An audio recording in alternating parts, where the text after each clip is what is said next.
This young man doesn't just represent black America. This young man represents all minorities for this moment right here. What most people don't realize about my race is my race has a hard time getting what's wrong in America. We have a challenge. The great slogan that was spoken at the beginning of this presidential race that got a person elected was, we're going to make America great again. I looked at the crowd, and it was predominantly my race cheering for that statement.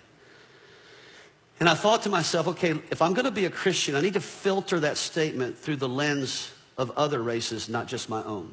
I was thinking to myself, okay, if I'm a black person, maybe a young black man in America, when was there a season of time in the last 240-something years that America was great for you?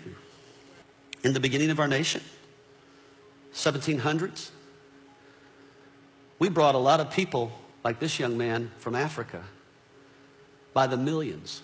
But for some reason, this has never been really advertised too much because my race, we don't want to feel guilty. Then we also have to live with the fact that we also conquered Native Americans as well. Then we went down to South of America and we said, Mexicans, we're going to take some of your land from you as well. What do you think of a Hispanic person? When was America great for Hispanic people? When was America great for Native Americans? What about Asians?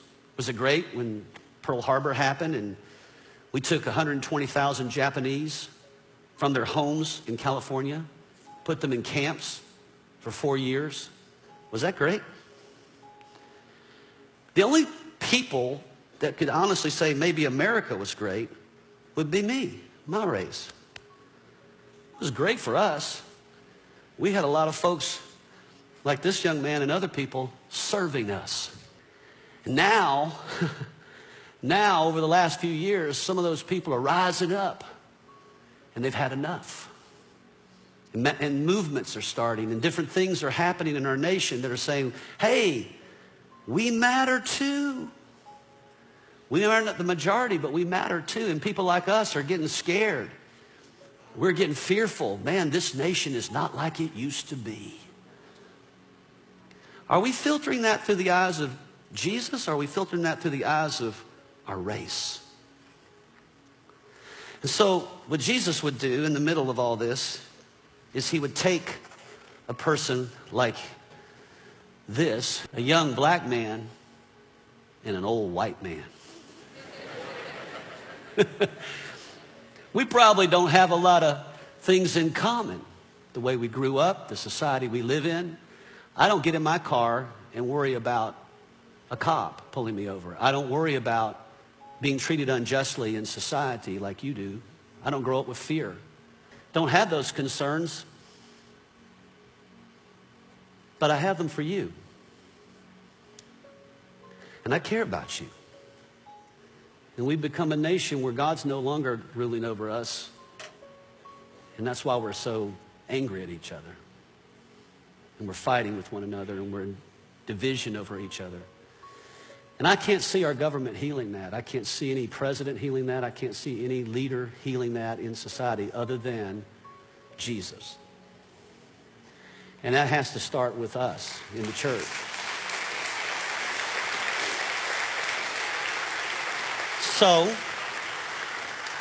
Jesus would take one of the disciples and he would wash their feet. He would pour water over their feet because the feet represented the dirtiest part of their body. Who in their right mind would want to wash somebody else's feet? Yet Jesus did that.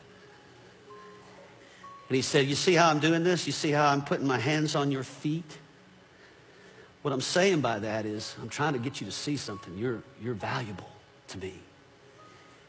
I'm not superior to you. You are just as valuable as I am. I know society hasn't told you that, and I know circumstances in life haven't told you that, and I know history hasn't told you that, but God says that about you. God accepts you. You're my brother. I'm your brother. More of this needs to happen. And so maybe it starts with us in the church. Maybe it starts with the people that are in this church, that we would just say, you know, regardless of our history together, what if we just started loving each other and serving each other and maybe washing each other's feet? I value you. I care what happens to you. I care what you experience in America. I care about the hurts and the wounds of your past. I care about the history of my race against your race. And I'm sorry. I repent. I didn't do it myself personally, but I take responsibility for my own race. Because Jesus didn't do anything to hurt people, but he took responsibility for them. We need healing in this relationship. We need to be one together instead of you doing your thing and me doing my thing.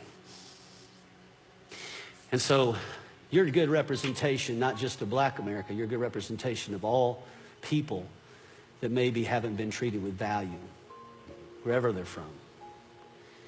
And I just want you to know that from this point on, my life is about making sure that you understand that you grow up in an America where there are people that value you from another race. I love you, bro. Hold on.